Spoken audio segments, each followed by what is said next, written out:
على غرار كافة المقاطعات الإسبانية، شهدت جزيرة تنريفة تنظيم وقفات أمام محلات السوبر ماركت المعروفة بميركادونا، حضرها أفراد من الجالية الصحراوية ومتضامنون كناريون حملوا خلالها الأعلام الوطنية وقاموا بتوزيع مطويات على زبناء المتجر وكذا المارة الذين لفت انتباههم وجود علم الدولة الصحراوية، واقتربوا من منظمي الوقفة حين تلقوا الشروحات المفصلة حول تورط ميركادونا في استيراد وبيع المنتجات المنهوبة من الصحراء الغربية المحتلة.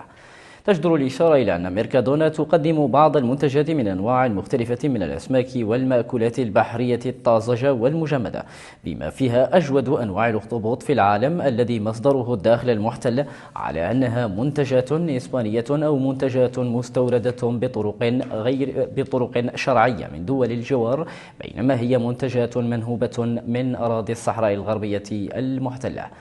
المتظاهرون طالبوا بعدم تورط ميركادونا في سرقة الثروات الطبيعية من مناطق المحتلة من الصحراء الغربية، لكونه انتهاكا لحق الشعب الصحراوي في استغلال موارده الطبيعية ودعما مباشرا للاحتلال المغربي ومنحه الشرعية التي يفتقدها بحكم الواقع والقانون الدولي.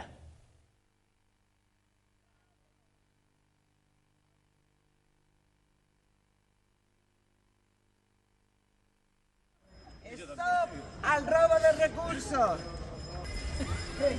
Sardina fresca y olé. A pescar a la punta, a bajamar, a lo que sea.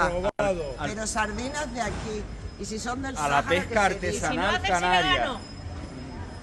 Compro en Mercadona pescado robado al pueblo saharaui.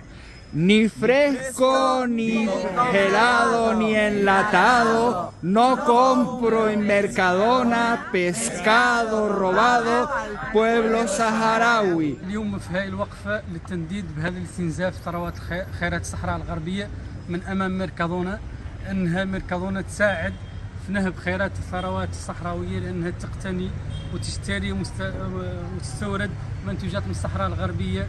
Stop al robo de las riquezas del pueblo saharaui.